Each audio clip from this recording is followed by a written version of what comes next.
Hello students, मैंने आपको अपने पहले वीडियो में प्रायिकता क्या होती है ये समझाने की प्रयास किया था और इस वीडियो में मैं आपको सिक्कों से रिलेटेड सवाल कैसे सॉल्व करते हैं वो बताऊंगी। पहली वीडियो में मैंने आपको ये बताया था कि जब एक सिक्के को उछाला जाता है तो उस समय उछालने पर हमें दो परिणाम प्राप्त होते हैं। तो दो परिणाम वो कौन कौन से होते हैं? या तो हेड आता है या तो टेल आता है। और इस हेड को हम शीर्ष भी कहते हैं और टेल को हम पुछ भी कहते हैं। कभी कभी अलग अलग लैंग्वेज में जब सवाल आता है तो बच्चे कंफ्यूज हो जाते हैं कि हमने तो हेड निकालना सीखा था, और कभी कभी वो जो एग्ज़ाम में जो क्वेश्चन पूछा जाता है वो ये पूछा जाता है कि शीर्ष से निकालने की प्रायिकता बताइए। तो उस समय थोड़ा बच्चे कन्फ्यूज़न में होते हैं। कभी कभी ये भी पूछ लिया जाता है कि जब एक सिक्के को उछाला जाता है तो उसके एक फेस पे चित आने की प्रायिकता बताइए या उसके एक फेस पे पट आने की प्रायिकता बताइए। तो ये आपको मालूम होना चाहिए कि हेड को हम शीर्ष भी कहते हैं और चित भी कहते हैं, और टेल को हम पुछ भी कहते हैं और पट भी कहते हैं। तो यहाँ पर हमारे पास सैंपल स्पेस कुल परिणाम कितने हैं? दो, हेड और टेल। जब हम दो सिक्कों को एक साथ उछालते हैं तो हमें इस तरीके से परिणाम प्राप्त होते हैं, क्योंकि हमें पता है कि एक सिक्के को जब हम उछालते हैं तो हमें दो परिणाम प्राप्त होते हैं, हेड और टेल। और जब हम ठीक उसी समय हम दूसरे सिक्के को भी उछालेंगे तब भी हमारे पास दो परिणाम प्राप्त होंगे, हेड और टेल।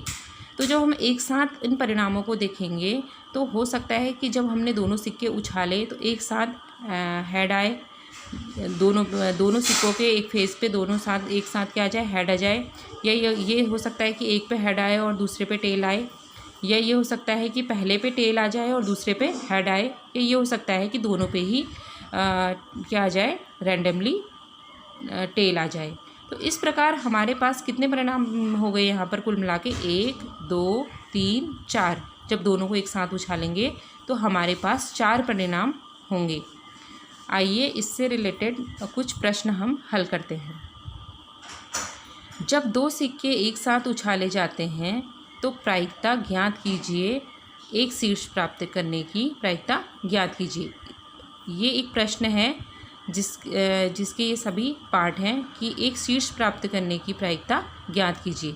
यहाँ पे हमने देखा जब दो सिक्के एक साथ उछालोगे आप तो कुल परिणाम आपको कितने मिलेंगे? 4 मिलेंगे। ठीक है, तो हमें क्या प्राप्त करना है? एक शीर्ष। तो यहाँ पर एक शीर्ष किस किस में है? एक बार इसमें है, एक बार इसमें है। तो ये दो परिणाम हैं। घटना के अनुकूल परिणाम कितने हैं? 2। तो यहाँ पर हमारी प्रोबेबिलिटी ऑफ ई क्या हो गया? 2/4। ठीक इसी तरीके से एक टेल प्राप्त करने की प्रायिकता ज्ञात करनी है।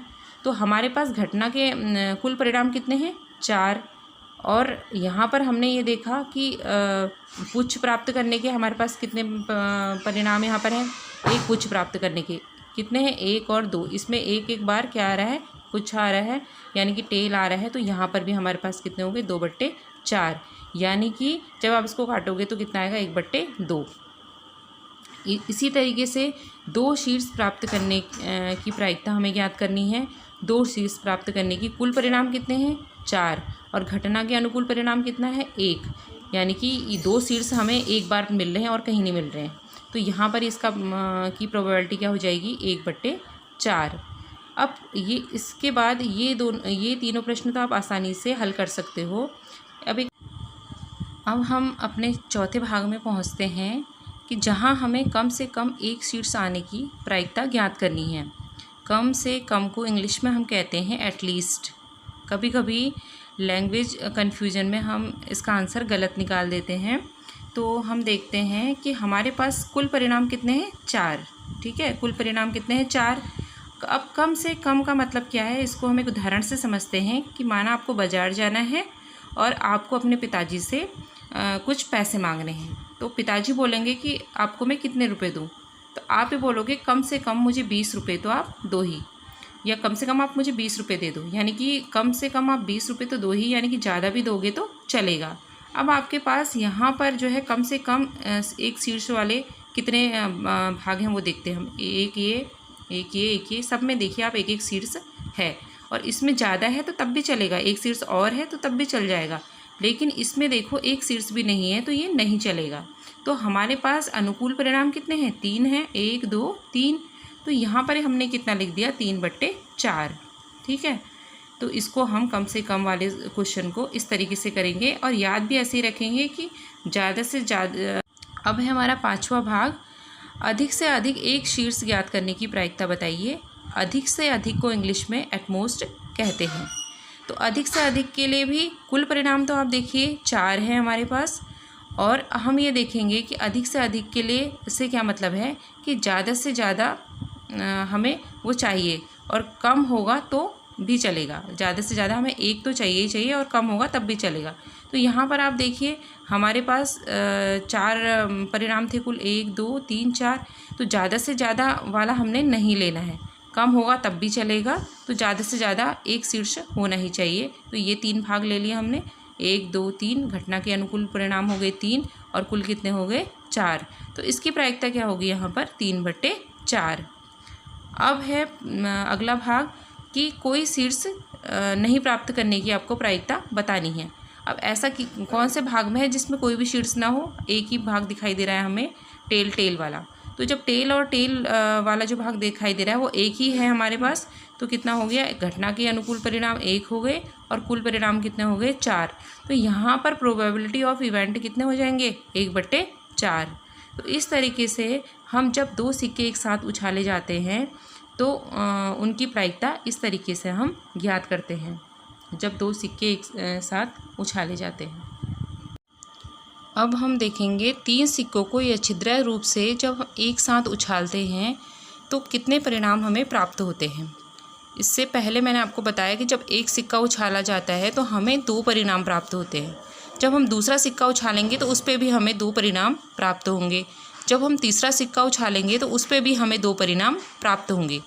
अब आप ये देखिए, जब आप तीनों सिक्के या छिद्र रूप से एक साथ उछालते हैं तो हो सकता है कि इन तीनों पर हेड आ जाए। आप देखेंगे कि या तो हेड आएगा, जब आप इनको उछालेंगे तो तीनों में ही टेल टेल टेल आएगा। ठीक है, इसे टेल बोलते हैं और पीछे वाले को हेड बोलते हैं। तो ये देखेंगे कि तीनों में एक साथ टेल आ गया, तो एक परिणाम ये मिल गया हमें, एक परिणाम ये मिल गया। या हो सकता है कि जब आपने तीनों को एक साथ उछाला है तो आपके पास एक हेड आए, आपके पास एक हेड आए और दूसरा भी हेड आए और तीसरा आपके पास टेल हो, जैसे मैंने ये दिखा रखा है। तो इसी तरीके से आप देखेंगे कि हो सकता है एक में हेड आए, दूसरे में टेल आए, तीसरे में हेड आए, फिर या पहले में हेड आए और बाकी 2 में टेल आए, और पहले में टेल आए और बाकी 2 में भी हेड आए, और एक में टेल आए, दूसरे में हेड आए और फिर टेल आए, या दोनों में टेल और तीसरे में हेड आए। इस प्रकार आपके पास 8 परिणाम आपको टोटल प्राप्त होते हैं। अब चलिए हम ये देखते हैं कि जब 3 सिक्कों को एक साथ उछाला जाता है तो इससे रिलेटेड सवाल कैसे सॉल्व किए जाते हैं। 3 सिक्कों को जब एक साथ उछाला जाए तो प्रायिकता ज्ञात कीजिए कि सभी में शीर्ष हों। तो सभी में शीर्ष होने के के अनुकूल परिणाम कितने दिख रहे हैं हमें, यहाँ पर एक ही दिख रहा है, तो एक परिणाम हो गया, और टोटल परिणाम कितने हैं यहाँ पर 8। तो प्रोबेबिलिटी ऑफ इवेंट कितना हो गया, 1/8। ठीक उसी प्रकार दूसरा सवाल है कि जिसमें 2 शीर्ष हों उसकी संभावना यहाँ पर व्यक्त करनी है। तो 2 शीर्ष वाले आप देखिए कि कहाँ पर हैं। इस घटना में टोटल कितने हैं, 8 हैं, और 2 शीर्ष वाले कितने हैं, 1 2 3। तो 3/8 हो जाएगा। फिर ये बोल रहा है कि एक शीर्ष प्राप्त करने की प्रायिकता ज्ञात कीजिए। एक शीर्ष प्राप्त करना है, तो एक शीर्ष किस किस में है, इस घटना में है, इस घटना में, इस घटना में है। घटना के अनुकूल परिणाम कितने हो गए, 3, और टोटल परिणाम कितने हैं, 8। तो 3/8। अब है चौथा पार्ट जो बहुत इंपॉर्टेंट है, कम से कम 2 शीर्ष। मैंने आपको पहले भी बताया था कि कम से कम का मतलब है कि कम से कम उतने 2 शीर्ष तो होने ही चाहिए। ज़्यादा भी होगा तो चल जाएगा, कम होगा तो नहीं चलेगा। तो यहाँ पर हमने कुछ परिणाम देखे कि ये भी ज़्यादा हो गया तो चलेगा, एक ये परिणाम भी ले लेंगे, दूसरा ये ले लेंगे, तीसरा ये ले लेंगे और चौथा ये ले लेंगे। और कम वाले जो हैं हमें नहीं लेने हैं, कि जिसमें 2 हेड हमें नहीं दिखाई दे रहे उसको हम नहीं लेंगे। तो कुल परिणाम कितने हैं यहाँ पर, 4। तो इसके प्रायिकता क्या हो गई, 4/8। तो इस तरीके से हम जब 3 सिक्के एक साथ उछाले जाते हैं तो टोटल परिणाम कितने हो गए, 8। जब 2 सिक्के उछाले जाते हैं तो टोटल परिणाम कितने हो गए, 4। जब एक सिक्का उछाला जाता है तो टोटल परिणाम कितने हो गए, 2। तो इस प्रकार आप सिक्कों वाले सवाल आसानी से हल कर सकते हैं। आशा करती हूँ कि आपको ये वीडियो पसंद आया होगा।